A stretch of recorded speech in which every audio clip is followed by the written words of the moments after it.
Hey guys, and welcome back to Borderlands 2, my legendary challenge run. It's been 28 kills in total. I'm always including the kills which you've seen on screen, so thank you. And here it is, the Wild Curblaster. 119 damage, 74.7 accuracy, 2.7 fire rate, reload speed 4.1, 28 bullets in the magazine, and it consumes 4 ammo per shot.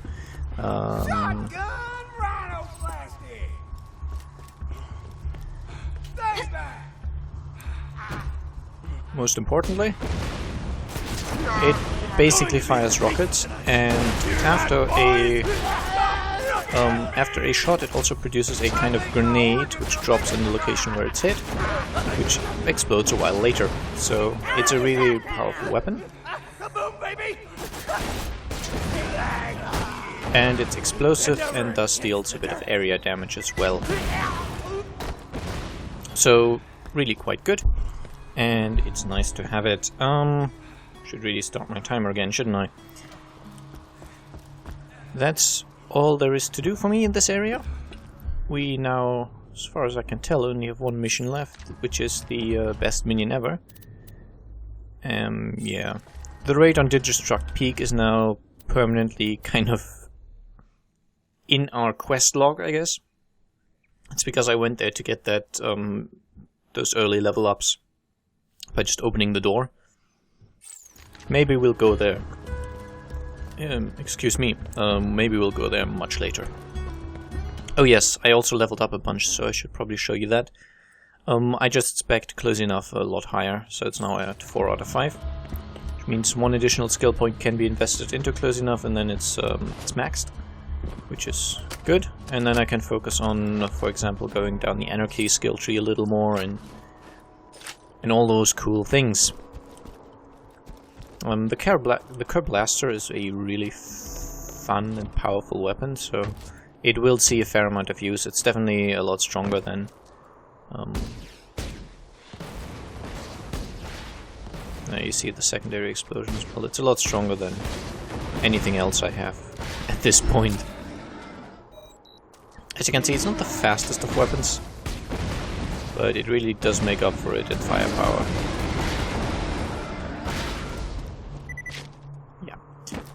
Pretty awesome. And now we're going to have to tackle the best minion ever quest. I have increased the anisotropic filtering setting in the video settings. I have no idea, for some reason I had set it to be completely disabled, which, I don't know, my computer should be able to handle it a little bit, so I set it to 4 times. If I see performance dropping too much, tough, I'll have to decrease it again. It's actually somewhat annoyingly the bottleneck. The completionist in me is like, yeah! The bottleneck for my performance now is actually the processor, which is not the strongest. But there's just nothing to be done about that. I mean, I could upgrade it, but that would cost 150 or so euros to get the model that I'd like, so I'm instead going to live with the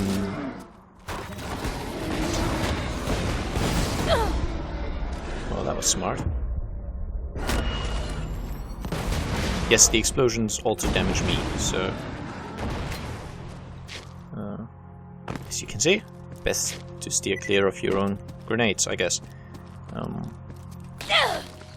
And we're actually quite close to getting the next weapon already. It's not a long way from here. I believe the one disadvantage of the Curblaster is, or one of the disadvantages anyway, is that it's not going to work very well together with the close enough skill. As soon as the projectile hits anything, it explodes and leaves behind that secondary grenade explosion. Nice. As you can see, I do have the uncut version of the game.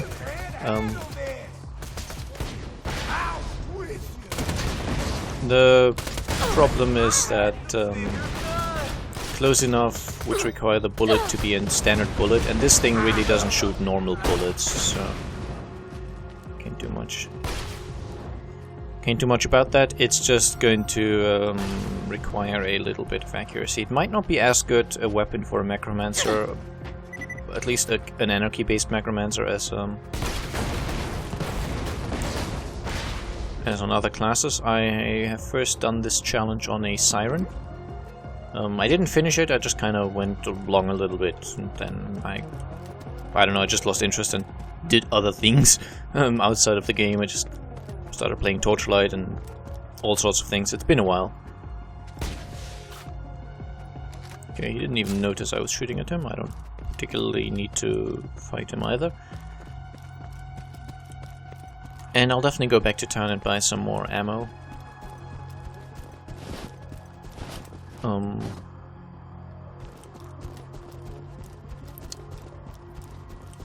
Hey, Claptrap. You'll do without me for a while, right? Still having that Bullymong hair mohawk, of course. I don't know when he loses it. I think he eventually does, but... okay, looking pretty good. That's nice. And we now have 2 legendary weapons already, and... as I said, we're not that far from the next item that's legendary. It drops from an upcoming boss, but it's actually a grenade, not a gun.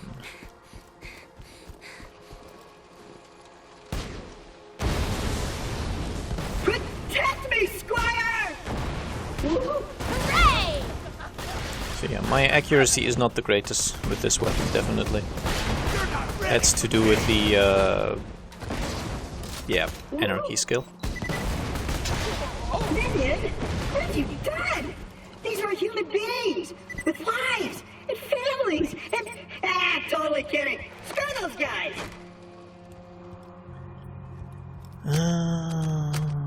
I'm racking my brain trying to think of a name for that diamond pony I bought.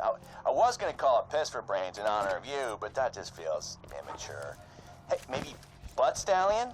Nah, that's even worse. I'll tell you what, I'll give it some more thought. Claptrap's panicking again because there's bandits there.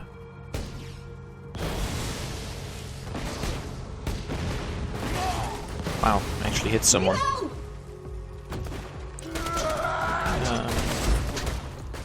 Yeah.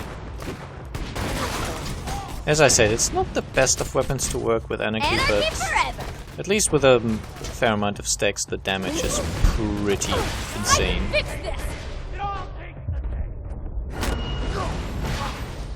And the area of effect is nice, so that allows me to get enemies even if I don't quite have direct line of sight. Okay. It does use assault rifle ammo, which is pretty good because you tend to have a lot of it, as opposed to okay, none of those were worth mentioning. As opposed to, say, grenade launcher ammo, which is fairly limited. So assault rifle is just one of the ammo types where you end up having a lot of it, so it's okay that it uses up 4 shots. I should probably clarify. The diamond horse I've been telling you about, it's not a sculpture or anything. It's a living horse that actually happens to be made of... Well, actually, I'll go get it. What, Stallion? Here you go. What, Stallion? Say hello. Yeah. Mud Stallion says hello. Okay, and on to the encounter. It's Boo Boo! Light the fuses, bitches!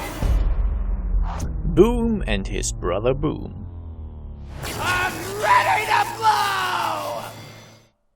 Badass! Big guy! I may have mentioned that I'm slightly overleveled at this point. If not, I'm slightly overleveled at this point. It's somewhat inherent to doing, well, the challenge I'm doing.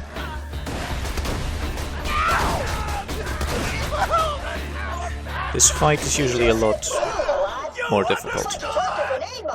Be sure to equip it. Foreskin hats Okay. Sadly, I don't believe I got the legendary item from them. But... And I will farm it, but basically not quite yet, is my point. You coming? So what it boils down to is, there'll be a bit of dialogue, by the way. Ragged fraggot lock gate. Ooh, idea. Minion. Get on that cannon. Just blast this gate down. But don't do it until I'm out of the way. Understand? If you shot the gate now, that could cause serious just damage to me. read So the don't do subtitles, that. I guess. I'm just standing here to show you the area you should shoot after I move away. Which I will, once I'm totally convinced you understand the instructions that I'm relaying to you. Do you understand? I know it's kind of Point is, in order to farm the next boss coming after this one, I will have to run past these bosses anyway. I'll say something like, So I'll combine the farming, basically. But that was just a test, right? Whoa! Yep. There's not actually anything you can do about that, by the way. You have to shoot Claptrap because, well, it's the only way to progress. He doesn't actually move away from there, which is fun. And then you do get a pretty big cannon to just spam at these incoming bandits.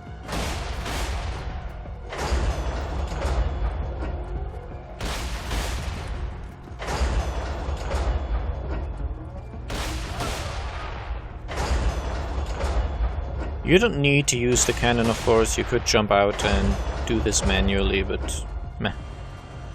You can also use the cannon, of course. Which does save you on ammo and all that, so... There is that. I think there's actually something I can still do in this area before I move on. Firstly, I think there's a chest in this boss room. Oh, and I completely forgot to mention it during the fight. Yeah, just go up.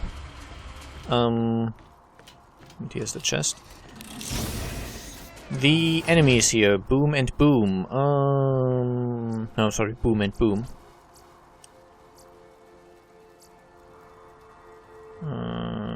Okay, all of that is junk. They were armored units, so you could tell their health bar wasn't a sort of red bar. It was kind of, I don't know, orange, yellow, greenish. Something along those lines. You kind of yellowish, greenish color. You know, you saw. Which indicates armored units, and those take additional damage from corrosion-based weapons like the Hornet. Which is another good thing about doing this legendary run. Oh, come on.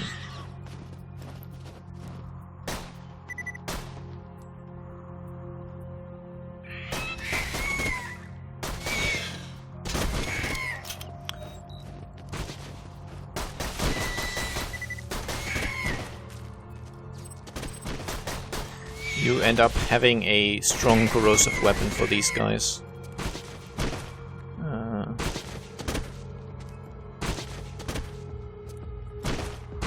I keep getting that death sound from a rack hitting the ground. I don't think they really have much in the way of faces or heads. I think they're mostly just sort of wings, tails, and yeah. Guess that's kind of cool.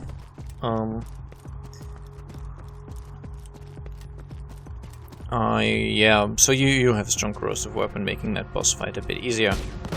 And then we have an adult Bullymon, who's now dead. And I'm guessing a few more will spawn. But yeah, as you can see, Blaster is really very strong. These guys aren't going to cause much trouble.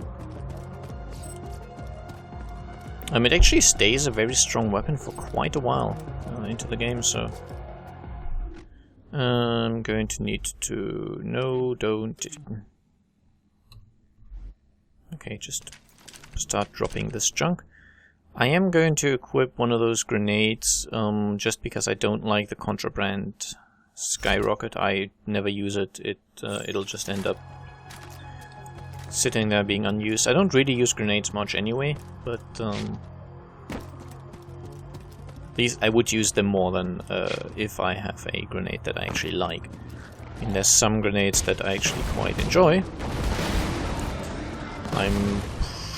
Well, it's not that long until I get a fairly good grenade mod. Oh darn, that was stupid. Shooting an enemy at that close range with the blaster is, well, not smart. But yeah, it's not long until we get a grenade mod called Stormfront, which is pretty darn cool.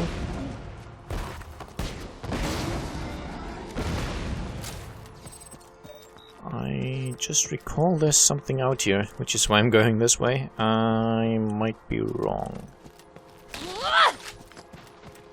Oh hey, it's a... okay, just a normal adult bully mod. And always make sure to avoid the secondary grenade that flies off when you fire the blaster. Otherwise you're going to basically tank it with your face, and faces don't like tanking grenades.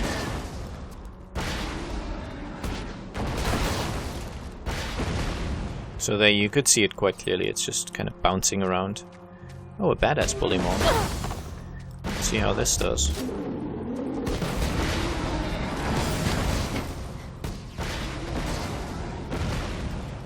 That was not difficult at all. Badasses, of course, usually stronger. Sometimes actually problematic, but not in this case. And here we get another chest.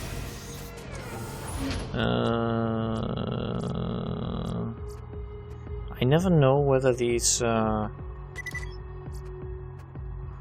they don't. I never know whether the shields, when you look at them like this, when they're on the ground, I wasn't sure whether they already include your bonuses from your badass ranks.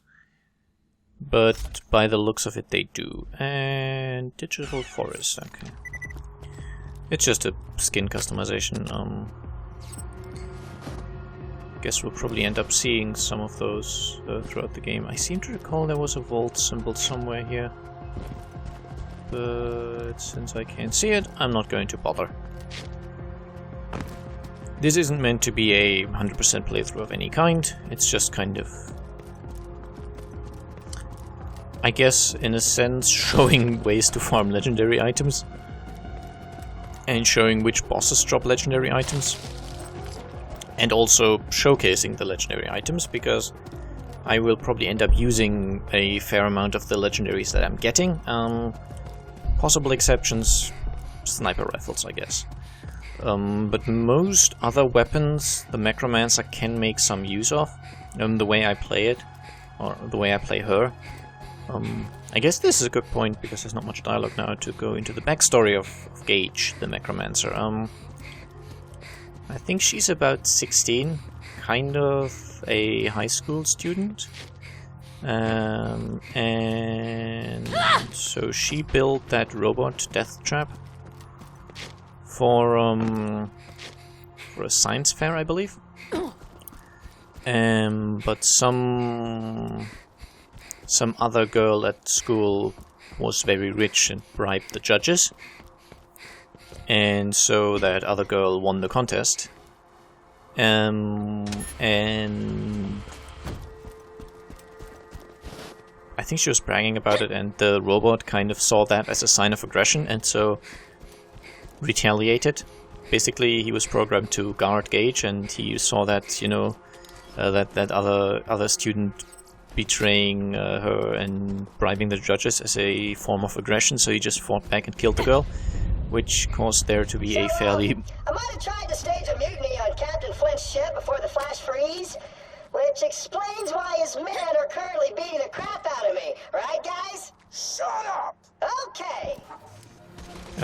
And so the father of that girl that died put a fairly substantial bounty on Gage's head, and with the help of her dad, she kind of left for the border worlds, Pandora in this case. You've done all day.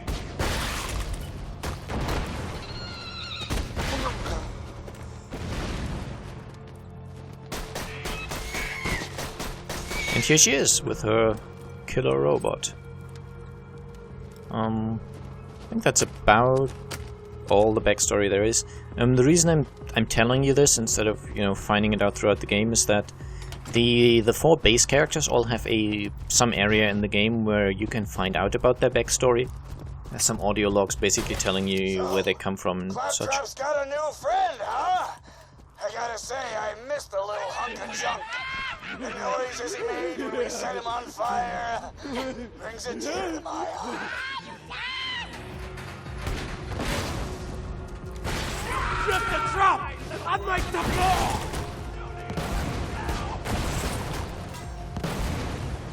Okay.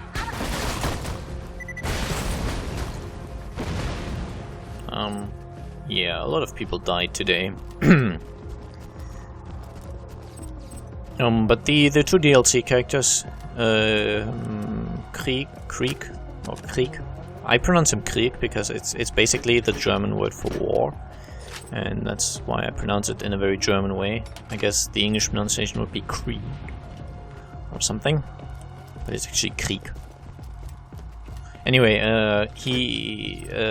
both him and Gage don't have those backstories in game, so I think they kind of released videos and such bonus stuff outside the game itself to explain these characters.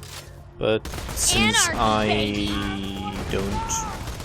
just play the game, I don't show additional video content that they released in their YouTube channel about the game or stuff like that. So. Anarchy on Pandora. Ouch. So I'm going to have to summarize these things. Asking if anyone's seen my Claptrap unit. Little bastard escaped a few months back. I've had to use Ethan as my backup torture doll. I've been waiting for this. Just ain't the same. Yeah. As I said, occupational hazard of doing a legendary run. I'm level 10, the enemies are level 6. There is not much challenge in killing these guys anymore at this point. But It will be 2:30. Wait! Oh God, wait! See you again at 2:35.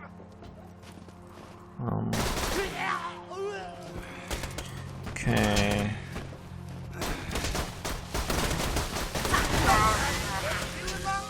Damn the terrible aiming of this character. Why I keep playing these pre-recorded messages on a loop? Well, I've got a great answer for you. A red-hot poker to the eye. Isn't that right, Claptrap? It was just a question, Mr. Flynn. That's Captain Flynn to you.